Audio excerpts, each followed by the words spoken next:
अब हम देखते हैं कि हमारी कंपोनेंट की जो क्लास है इसके अंदर कंपोनेंट डेकोरेटर ये जो हमने यूज़ किया है ये क्या है और इसकी कुछ इंपॉर्टेंट प्रॉपर्टीज़ के बारे में हम डिस्कस करेंगे। तो सबसे पहले कंपोनेंट डेकोरेटर क्या होता है। अगर आप कंपोनेंट डेकोरेटर किसी भी क्लास के ऊपर यूज़ करते हैं तो वो एज अ कंपोनेंट बिहेव करती है। ये क्या बताता है, component decorator Meta data provide करता है जो एंगुलर के कंपाइलर को बताती है कि ये जो कंपोनेंट है ये कैसे इंस्टेंशिएट होगा और इसको रन टाइम पे कैसे प्रोसेस करना है। इसके अलावा हम कुछ एडिशनल इन्फॉर्मेशन भी दे सकते हैं अपने कंपोनेंट के बारे में, जैसे कि हम इसका सिलेक्टर बता सकते हैं और भी कुछ अगर सर्विसेज वगैरह जो हैं वो हम प्रोवाइडर्स में प्रोवाइड कर सकते हैं। तो कुछ इंपॉर्टेंट मेटा डाटा की प्रॉपर्टीज़ हैं जैसे कि सिलेक्टर टेम्पलेट, टेम्पलेट यूआरएल है या स्टाइल यूआरएल्स को हम डिस्कस करते हैं। आपके सामने एक सेलेक्टर का प्रॉपर्टी है, सेलेक्टर की प्रॉपर्टी है जिसको यूज़ करके हम अपने कंपोनेंट को एक नाम दे सकते हैं और वो नाम यूज़ करके हम उस कंपोनेंट को कहीं भी लोड कर सकते हैं। तो इसके चार तरीके हैं। या तो आप नया टैग बना लें, आप लिखेंगे सेलेक्टर उसका नाम और ये नया टैग जनरेट कर देगा। आप टैग को कहीं भी यूज़ करके उसका उसको लोड करवा सकते हैं। दूसरा तरीका ये है कि आप एक क्लास बना लें और उस क्लास को कहीं यूज़ करके आप किसी भी HTML के टैग में यूज़ करके कंपोनेंट को उस टैग में लोड करवा सकते हैं। या प्रॉपर्टी बना लें और उस प्रॉपर्टी को जो है टैग में यूज़ करके कंपोनेंट लोड कर लें। या फिर आप ये भी बता सकते हैं कि अगर प्रॉपर्टी का नाम कंपोनेंट है और जो टैग है वो div है तो ये कंपोनेंट लोड होगा। आइए हम इसको प्रैक्टिकली देख लेते हैं। तो सबसे पहले हम क्या करते हैं, हमारे पास एक हेडर का कंपोनेंट है। हम इसको इसके सेलेक्टर के अंदर हमारे पास ये ऐप हेडर का टैग है। मैं इसका नाम चेंज करके हेडर रख लेता हूँ। तो ये सिंपल मेरे पास एक हेडर का टैग जनरेट कर देगा। अब यहाँ मैं आके लिखूँगा सिंपल हेडर। तो जिधर मैंने ये हेडर का टैग लिखा है यहाँ मेरा सारे का सारा कंपोनेंट लोड हो जाएगा। तो ये आपके सामने है। इसको कंट्रोल से वॉल कर लें और रिफ़्रेश करें। ये आपके सामने इसके ऊपर है। अब हम देखते हैं कि टेम्पलेट की प्रॉपर्टी क्या होती है और हम किस तरह टेम्पलेट डिफ़ाइन कर सकते हैं अपने कंपोनेंट के लिए। हम दो तरीके से कंपोनेंट टेम्पलेट बना सकते हैं। या तो हम इनलाइन टेम्पलेट बना लें या एक्सटर्नल टेम्पलेट बना लें। तो ये दोनों हम प्रैक्टिकली देख लेते हैं। तो हम क्या करते हैं कि हमारे पास नेव बार का एक कंपोनेंट है। इसके अंदर हमारे पास ये टेम्पलेट यूआरएल इसने दिया हुआ है, ये एक्सटर्नल टाइप है। हम क्या कर सकते हैं कि सारे का सारा HTML का कोड एक अलग फ़ाइल में बना के उसको रख सकते हैं और उसका रेफरेंस हम सिर्फ पास करेंगे टेम्पलेट यूआरएल के अंदर। एक और प्रॉपर्टी होती है हमारे पास टेम्पलेट की। इसके अंदर हम इनलाइन टेम्पलेट दे सकते हैं। अगर तो आप सिंगल कॉलन यूज़ करेंगे तो आप सिर्फ एक लाइन के अंदर ही अपना टेम्पलेट डिफ़ाइन कर सकते हैं। रिकमेंडेड चीज़ ये है कि अगर आप दो से तीन लाइंस का अगर जो है आपके पास HTML का कोड है तो आप इनलाइन टेम्पलेट यूज़ कर लें। और अगर उससे ज़्यादा आपका HTML का कोड इंक्रीज़ होता है तो आप उसको एक्सटर्नल फाइल में ले जाएं। तो मैं इसको ये इनलाइन जो है टेम्पलेट डिफ़ाइन किया है मैंने क्लास के अंदर ही, और इसको मैं सेव ऑल करता हूँ और फिर मैं अपनी नेव बार की आउटपुट देखता हूँ क्या आती है।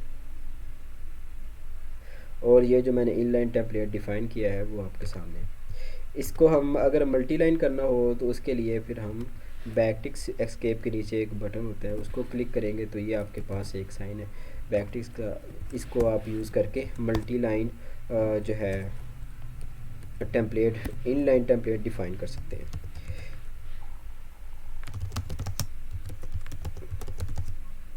लाइन इनलाइन टेम्पलेट,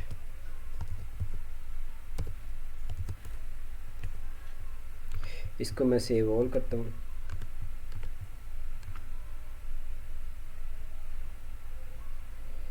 ये आपके सामने। हमने देख लिया है कि हम कंपोनेंट का टेम्पलेट कैसे डिफ़ाइन कर सकते हैं। या तो टेम्पलेट यूज़ करके वो हम सिंगल कॉलन करेंगे अगर आपके पास सिंगल लाइन टेम्पलेट बनाना है, और अगर हमने मल्टी लाइन बनाना है तो बैकटिक्स का जो है वो हम साइन यूज़ करेंगे। और अगर आपके पास 3 से 5 लाइन से ज़्यादा जो है टेम्पलेट HTML का कोड है, तो आप रिकमेंडेड यही है कि आप उसकी अलग से एक HTML की फ़ाइल बनाएं और उसको टेम्पलेट URL के अंदर आप उसका रेफरेंस दे दें। अब हम देखते हैं कि एंगुलर के अंदर हम स्टाइलिंग कौन कौन से तरीक़ों से कर सकते हैं। स्टाइलिंग के लिए हमारे पास सबसे पहले एक ग्लोबल स्टाइल की एक क्लास होती है, जिसके अंदर आप जो भी स्टाइल डिफ़ाइन करेंगे तो वो ग्लोबली आपके हर सारे एलिमेंट्स के ऊपर अप्लाई होगी। दूसरा तरीका ये है कि आप इनलाइन स्टाइलिंग कर लें, HTML की फ़ाइल के अंदर ही आप स्टाइल लिख सकते हैं।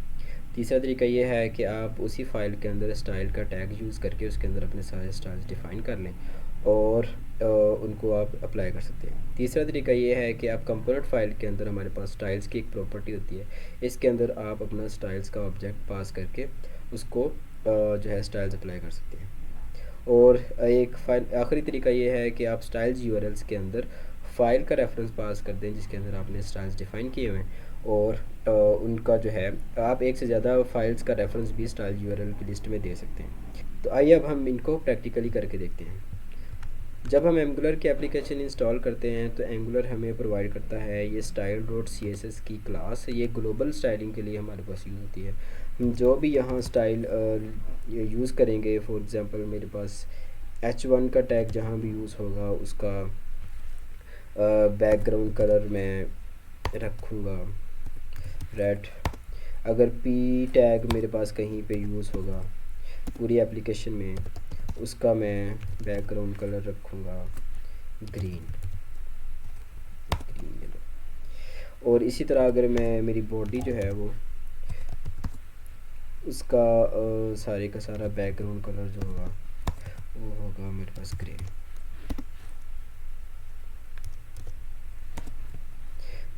ये हमारे पास ग्लोबल स्टाइलिंग की क्लास है। इसमें अगर जो स्टाइल्स हमने ग्लोबली यूज़ करने हैं, फॉर एग्जांपल हमारे पास कोई टेबल है जो सारी फाइल्स के अंदर एक ही तरह का नज़र आएगा, या कोई बटन्स हैं वो उनकी स्टाइलिंग सारे कंपोनेंट्स में एक जैसी होगी, तो आप वो सारे ग्लोबल स्टाइल जो हैं वो इस क्लास में डिफ़ाइन करेंगे। तो अभी मैं इसको करके, और इसके अलावा हम ये कर लेते हैं कि अगर कोई बटन की क्लास है तो बटन की क्लास का बैकग्राउंड कलर जो है वो ब्लू हो जाएगा। उसका बॉर्डर रेडियस हम इसको कर लेते हैं 5 पिक्सल्स, और उसका जो टेक्स्ट का कलर होगा वो हम करेंगे वाइट। इससे क्या होगा कि हम पूरी एप्लीकेशन के अंदर जहाँ भी बटन लगाएंगे तो उसका बैकग्राउंड कलर उस पे ये जो है स्टाइल ऑटोमेटिकली अप्लाई हो जाएगा। तो इसको हम करके देख लेते हैं। हम क्या करते हैं, हमारी बॉडी के अंदर ये जो स्लाइडर है इसको टॉप प्रोडक्ट्स हैं, इसके अंदर हम एक बना लेते हैं। ये हमारे पास टॉप प्रोडक्ट्स का कंपोनेंट है, और इधर हम एक डिफ़ाइन कर लेते हैं बटन, और इसकी वैल्यू जो है मैं कर लेता हूँ click to show top products, और मैं इसको सेव ऑल कर लेता हूँ। सेव ऑल करके आप इसकी आउटपुट देखेंगे तो ये हमारे पास अप्लाई हो जाएगा।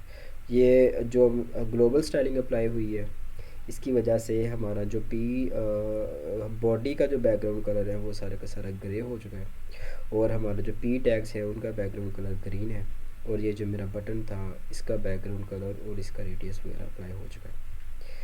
एक ये तरीका है। दूसरा तरीका ये है कि हम इनलाइन स्टाइलिंग यूज़ कर लें। उसके लिए हम क्या करेंगे कि हमारी HTML की फ़ाइल के अंदर जाके हम फुटर का कर लेते हैं।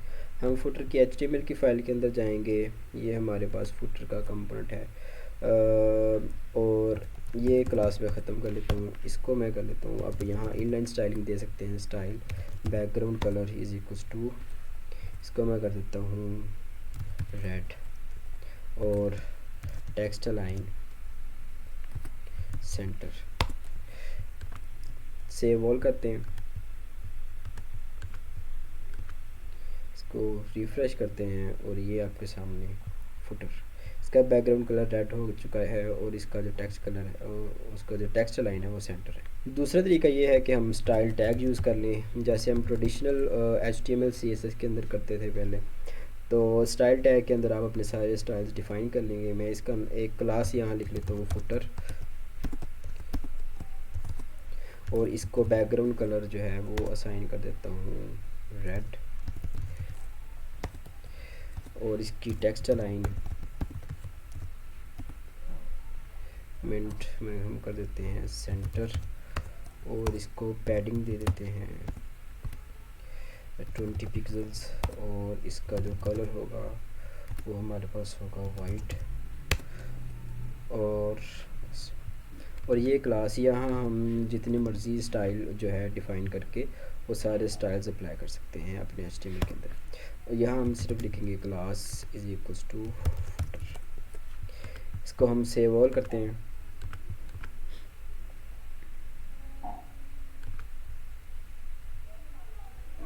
और ये फुटर की स्टाइलिंग आपके सामने। एक और तरीका ये है कि हम क्या करते हैं कि हम यूज़ करेंगे स्टाइल्स की प्रॉपर्टी, और उसके अंदर हम ये स्टाइल्स की लिस्ट जो है वो पास कर सकते हैं, डिफरेंट स्टाइल्स की लिस्ट।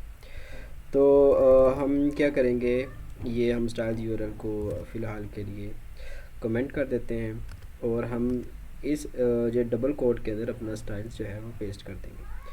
HTML के अंदर जाएंगे, हम ये सारे का सारा कोड कट कर लेते हैं, इसको मैं ख़त्म कर देता हूँ, और ये यहाँ पेस्ट कर देते हैं। ये आपकी एक ही लाइन में होनी चाहिए, तो हम इसको एक ही लाइन में कर देते हैं।